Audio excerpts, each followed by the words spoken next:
So people can talk shit to you all day long in your comments, but the moment you Yeah. say dumb, got it. That makes a lot of sense. That make My full name's Ishpal, but I normally go by Ish. Notre Dame, which apparently is in Indiana. I did not know that when I applied. In another lifetime, I would stay in South Bend forever and I would own property and like go to all the games. I'd take 4 girls over 4 boys any day. mm, And no one in my family has boys. Boys just like hit each other all the time. they're always breaking something. They have no concept of this phone is nice. When you throw it and it shatters, you magically can't just get another one. I wanted to be a doctor since forever, and everyone told me I should be a lawyer because I love to argue. I do corporate civil litigation and white collar criminal defense. I just watched an episode where this guy, I think his name was Zachary, he ended up working with the FBI, and it was Project Firewall. It was like one of the largest in the beginning, 2002. They were taking the credit card, the swipe strips, and he did all this coding, and he helped take down the entire shadow, I forget what it's called. Anyways, it's something shadow website of nearly 4,500 criminals. They get to do all the fun stuff. They get to like live the life. It's like adrenaline, and they're so rich. And they don't have to go to school or like work. They get to do whatever they want. Sitcoms from that era conditioned women to just put up with like garbage from men and like narcissists and just like bullshit. One of my revenge ideas is to sign people up for health insurance quotes. And somehow it happened to me and they won't leave me alone. And I just keep getting calls from them as this is going on. They dated an actual narcissist and they're demons among men.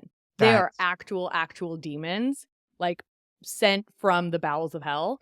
I scroll, I find you, and I immediately am like, I'm here. I'm here for the party. And I actually commented on a video um and I watch all of your stuff, but I want to say, and you probably don't really pay attention to it. Maybe you do and acknowledge it and you're like, keep going like me, but you have grown drastically because you've hit something for a lot of people. I would stay awake for days on end, dreaming about suing him into poverty. I could quit my job and dedicate my entire life to this and it would be worth it. So sometimes after they discard you, they'll come back around and try to suck you up again like a vacuum when they're either bored of their new supply or they just want to make sure they still have power over you. If you're wondering if you're a narcissist and you actually care, you're not. Okay. Because they cannot handle any form of criticism. They will trick you into making them think they're the perfect person. And then also, in doing so, they kind of trick themselves into thinking you're the perfect person. I was like, I'm going to kill myself. I need you to stop. I was at work in the bathroom crying on the floor on the phone with Oh, my friend Layton. And we were talking through all of the stuff she was doing. And she was like, this seems like kind of toxic. And then she was like, this seems kind of abusive. Then she was like, it kind of sounds like he's a narcissist. I spent a lot of time on Quora, which is for some reason where every narcissist victim on the internet congregates. I'm gonna become a fucking paralegal. I might just go become an attorney myself. People are worthy to be loved, like genuinely, right? And Yeah. um, damn it to your friends for not saying something about the narcissist. And then there was like one account that was like this weird handle where they followed a lot of the same people because my psychosis and obsession with this got that deep. Yeah, he's like, look at what I bagged and look how everyone moves on from my desk to bigger and better things. And I'm like, yeah, because you devastate them, bring them to their knees, and then they have to rebuild their life from nothing. My first post was about how RFK Jr. is a messy bitch, which I stand by. I came across this website called Critter Depot where you can mail someone chickens. And I thought that was the funniest thing in the world. Just mail him a bunch of cute, like, baby chicks because he's like a softie for animals. So he wouldn't kill them, I don't think, but he would not know what to do with them. I like spun out and I was like, we're just going to make this a TikTok video to like exorcise the demons. And that is like how the first video was born. Oh, You'll I'm be able very to. liberal with the block button. I'm very liberal with the block button. Anyone who's like, you should be disbarred or like crap like that, I just go to the page and sometimes they follow me and I'm like, okay, so you just want attention. Those people I will leave Absolutely. alone. And then some people will say that stuff and they'll just like say something nasty and I just go to their page and block them. And I'm like, we're Yeah. done. I'm There's no so good funny. revenge content out there at all.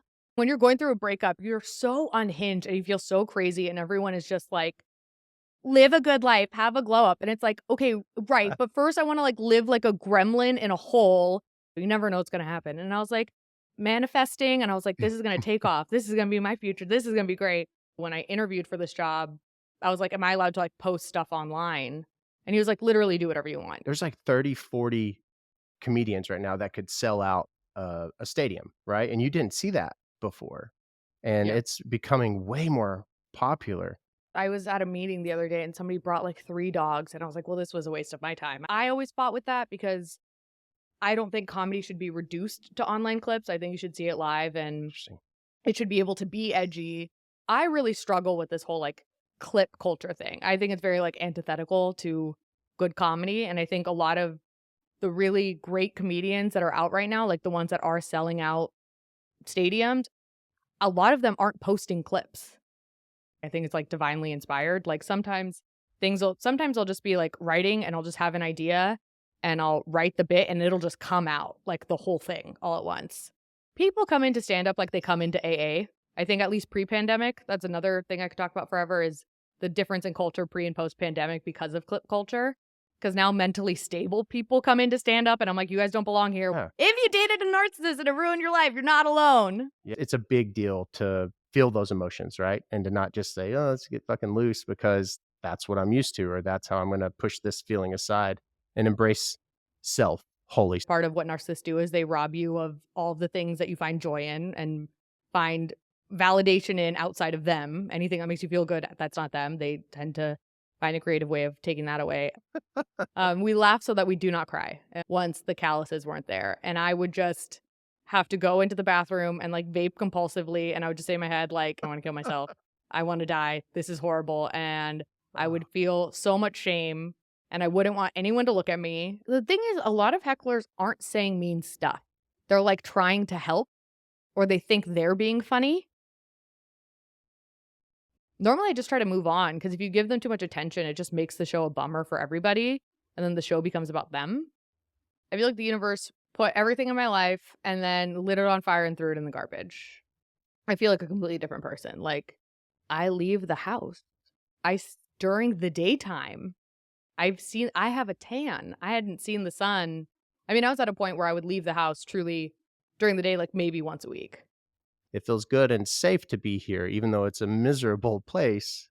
I don't have a But goddamn clue. I don't have I mean, hopefully this podcast that I've been sitting on for forever, I finally like get it together and get it done. Before I never really thought comedy was valuable to anyone but me. I thought it was like very like masturbatory and like egocentric and just something that I did for myself. But like through the TikTok series, I've seen that like it genuinely like brings joy to people and like makes a difference in their day. there's this thing that's in your gut that burns in your chest that you have to do, and if you're not doing it, then you're considered a hack in this world. I must create or I don't feel alive, and I think that it's obvious, all that to say that you're put here for what you're doing, and to know that I hope you see it because people who are saying, "Hey, thanks for showing up today and fucking filming something." Revenge ideas from a lawyer that won't get you arrested. There's like a weird little Discord that's sort of forming of people who want to collaborate on revenge ideas together.